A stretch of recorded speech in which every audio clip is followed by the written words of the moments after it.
오늘 우리에게 주신 살아계신 하나님의 말씀, 민수기 21장 21절로 35절까지 말씀, 이 말씀을 한 절씩 교독하겠습니다. 이스라엘이 아모리 왕 시온에게 사신을 보내어 이르되 우리에게 당신의 땅을 지나가게 하소서.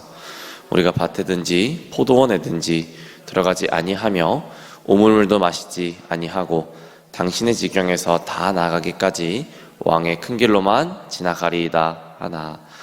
시온이 이스라엘이 자기 영토로 지나감을 용납하지 아니하고 그의 백성을 다 모아 이스라엘을 치러 광야로 나와서 야스에 이르러 이스라엘을 치므로 칼날로 그들을 쳐서 무찌르고 그 땅을 아르논에서부터 야복까지 점령하여 암몬 자손에게까지 미치니 암몬 자손의 경계는 견고하더라.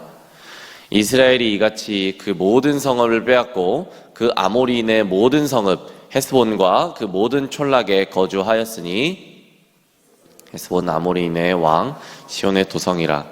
시온이 그저 모압 왕을 치고 그의 모든 땅을 아르논까지 그의 손에서 빼앗았더라. 그러므로 시인이 읊어 이르되 너희는 헤스본으로 올지어다. 시온의 성을 세워 견고히 할지어다. 불이 나오며 시온의 성에서 화임이 나와서 모압의 아르를 삼키며 아르논 높은 곳에 주인을 멸하였도다. 모압아, 내가 화를 당하였도다. 그모스의 백성아, 내가 멸망하였도다.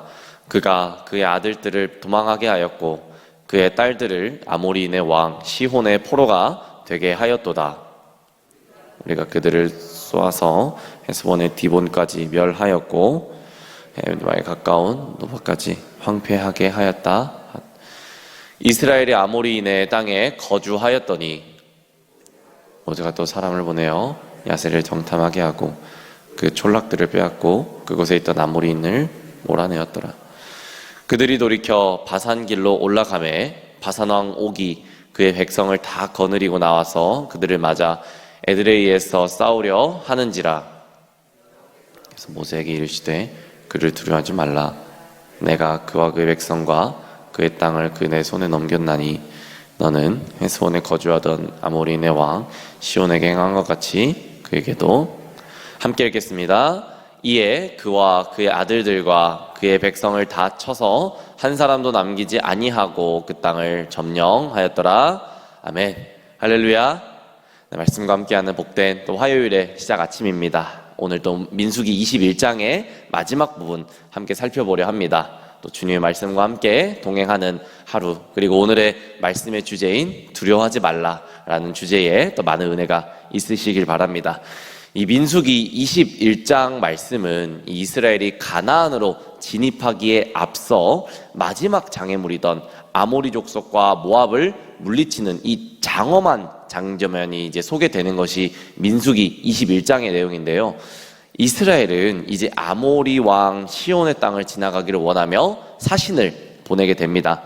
이 장면은 우리 지난 민수기 20장 말씀에서 에돔 땅을 지나가기를 원하며 에돔 왕에게 했던 대목과 동일하게 전개됩니다. 아모리 왕 시온 역시 이 에돔 왕과 같이 이스라엘이 자신의 땅을 지나가는 것을 허락하지 않습니다. 그뿐 아니라 에돔 왕처럼 직접 군대를 이끌고 이스라엘을 치려고 이제 출격하게 되죠. 에돔 왕과의 싸움에서 이스라엘은 전쟁을 하지 않고 돌아가는 것을 선택했지만 시온과의 전투는 달랐습니다. 이스라엘 역시 칼을 빼들고 그리고 대결하여서 승리하게 되었는데요. 또한 암몬의 경계까지 시온의 땅을 차지하게 되었습니다. 원래 이 땅은 모압의 땅의 것이었는데요. 그동안 시온이 차지했던 것입니다. 그 말인즉슨 이 시온의 힘이 결코 약하지 않았다라는 것을 보여주는 것이고, 또한 이스라엘의 힘이 이 시온의 힘을 넘어설 만큼 강해졌음을 보여주고 있는 대목이죠. 이스라엘은 그렇게 이 아모리 사람들의 땅을 차지하게 됩니다. 그러자 이 주변에 위치한 바산 왕 옥이 이 위기의식을 느끼고 이스라엘을 공격하는데요. 이스라엘은 하나님의 굳건한 약속에 힘입어 바산 왕의 땅까지 점령하게 됩니다. 이렇듯 이 오늘 본문은 이스라엘이 아모리 왕 시온의 땅과 바산 왕 옥의 땅을 차지하게 되는 과정을 너무나도 이제 적나라하게 보여주고 있습니다. 이에 점령한 땅들은 이후 르우벤 지파, 갓 지파, 그리고 므낫세 반 지파가 요구할 요단 동편의 땅이 되게 되는 것입니다. 그런 점에서 이 오늘 본문은 이스라엘이 이 땅을 점령하고 이 땅에 거주하였다라고 말합니다. 하지만 여러분, 거주하는 곳 그리고 잠시 진을 치는 곳은 명확하게 다르죠.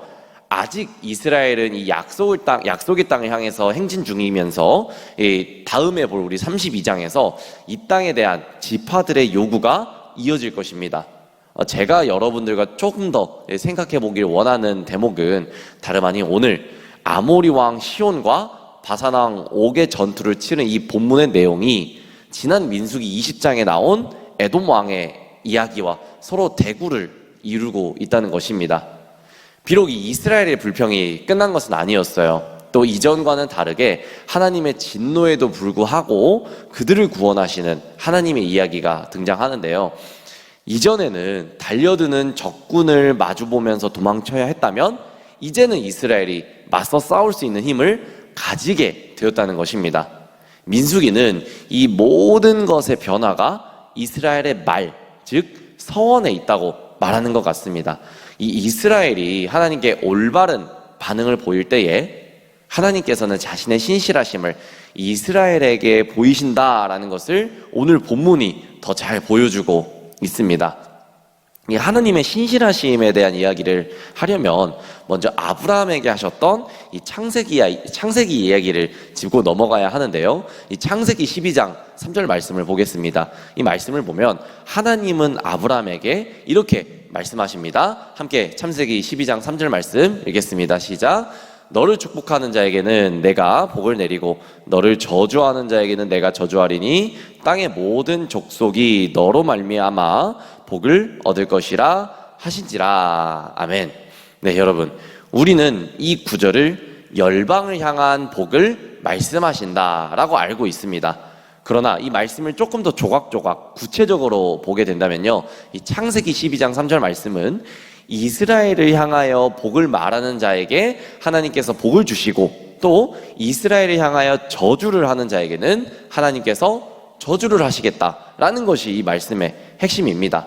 이 민수기의 맥락에서 본다면 이스라엘이 에돔 왕에게 평안히 갈 수 있는 길을 요청했을 때 에돔 왕은 이스라엘에게 평화를 줬습니까? 전쟁을 선포했습니까?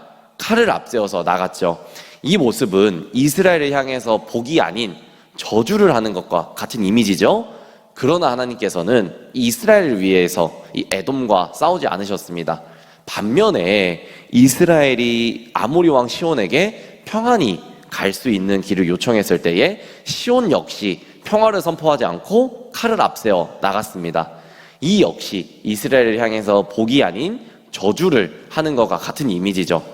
하지만 이 장면에서 하나님은 이스라엘을 위해서 아모리 왕 시온과 바산 왕 옥을 위해 싸우십니다. 어찌 보면 이스라엘을 향하여 저주를 내배는 자들에게 그 저주를 돌려주는 셈이라 할 수 있습니다. 이스라엘을 향한 이 복과 저주의 선언이라는 이 이야기는 내일부터 이어지는 이 발람의 이야기 속에서 계속 등장할 것입니다. 하나님을 향해서 이 이스라엘이 자신의 시선을 고정하자 비슷한 상황에서도 이제 결과가 달라집니다. 심지어 이스라엘은 땅을 차지하게 되었죠. 그곳에 모든 이스라엘이 거주하여서 터를 잡을 수도 있었지만 그렇게 하지 않았습니다. 이유는 그 땅은 약속의 땅이 아니었기 때문이죠. 이후 이제 몇 개의 지파들이 그 땅을 요구했을 때에 모세는 단호하게 거절하였고 이 서로의 진심을 알게 되었을 때에 비로소 몇 가지 조건 아래에 그들의 요구를 들어줍니다. 모세가 이 땅의 문제를 심각하게 생각했던 것은 자칫 하나님을 향한 자신의 시선이 또다시 흩어질 수 있음을 잘 알았기 때문일 것입니다. 이렇듯 이 땅에 대한 그들의 시선 역시 달랐습니다. 이전에는 땅을 차지하는 것이 이 목적이었다면 이제는 하나님의 약속을 따라가는 것이 더 중요해졌습니다. 우리 모두 역시 이 하나님의 약속을 따라 이 믿음의 행진을 이어 나아가야 되겠습니다. 아모리 왕 시온과 바산 왕 옥과의 전투에서 하나님은 이스라엘에게 승리를 안겨주셨죠. 오늘 말씀 34절을 보겠습니다. 두려워 말라 말씀하고 계시는데요. 바산 왕 옥과 그의 족속들을 장대하였고 또 그의 성읍들은 크고 너무나도 요새화되어 있었기 때문에 당연히 이스라엘 백성들은 두려워했을 것입니다. 이 두려움이라는 감정은 인간이 범죄한 후에 발생하였는데요. 무슨 말입니까? 창세기 3장 이 선악과 사건을 볼 때 인간이 하나님을 벗어나자 두려움이라는 감정이 발견되게 되었죠. 이 두려움이란 무엇일까? 또 묵상하면서 여러분에게 어떤 말씀을 또 선포해야 될까? 묵상할 때에 저는 이 책을 통해서 좀 많은 위로를 얻었는데요. 두려움 없이 살아가기라는 카터 콜론 목사님의 책입니다. 정말 짧은 책입니다. 이 책 중에 한 말씀을 좀 묵상한 말씀을 좀 읽어드리겠습니다. 두려워하지 말라. 우리는 이 확신을 스스로에게 되새겨야 한다. 특히 삶에서 실패를 경험할 때는 더더욱 그렇다. 그렇기 때문에 우리는 하나님의 말씀이 우리의 생각이 될 때까지 말씀을 읽고 묵상해야 한다. 그러므로 당신이 아무리 실패해도 하나님의 계획은 지금도 당신의 삶 속에 여전히 진행 중임을 기억하기 바란다. 라는 이 내용을 좀 묵상하면서 많은 또 도전이 되었는데요. 참 이 책의 내용을 우리 여러분들도 한번 좀 묵상하시면서 구매해서 읽어보시기를 좀 적극 추천을 드립니다. 그렇습니다. 하나님은 이 오늘 본문과 이 도서를 통해서 우리에게 직접 성도들을 인도하시고 지켜주실 것을 말씀하시고 계시고 약속하셨습니다. 여러분, 그리스도인과 두려움이란 함께 공존할 수가 없습니다. 하나님께서 두려움을 이겨주셨고 우리가 주님께 담대히 기댈 때에 두려움이란 침범받을 수 없기 때문이죠. 두려움이 하나님을 생각하는 마음을 넘어서는 순간부터가 죄악이고 거역임을 믿으시는 여러분들이 모두가 되기를 소망합니다. 참으로 이 두려움을 이겨내는 것은 너무나도 어려운 신앙의 형태이지요. 그러나 우리가 하나님을 향한 신뢰의 말을 앞장 세워서 전진하기를 소망합니다. 비록 상황이 달라지지 않는다고 하여도 흔들리지 마시기 바랍니다. 상황이 아닌 이 결과를 바꾸시는 하나님을 꼭 오늘 말씀을 통해 그리고 기도의 자리를 통해서 기억하기를 소망하는 저와 여러분들의 삶의 형태가 되기를 소망합니다. 우리를 그래서 늘 지키시는 주님께 늘 전심으로 기댈 수 있는 저와 여러분들의 모든 삶의 형태가 될 수 있기를 주님의 이름으로 축복합니다. 함께 기도하겠습니다. 사랑의 주님, 주님을 신뢰하며 오늘도 하루를 살아가겠습니다.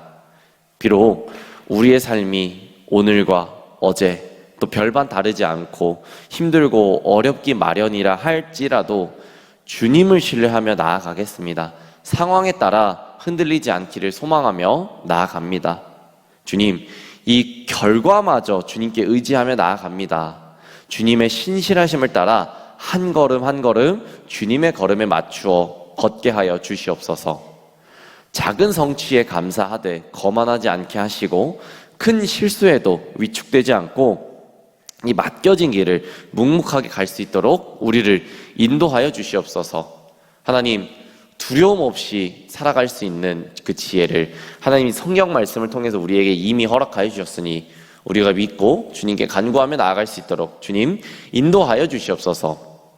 살아계신 예수님 이름으로 감사히 기도드렸습니다. 아멘.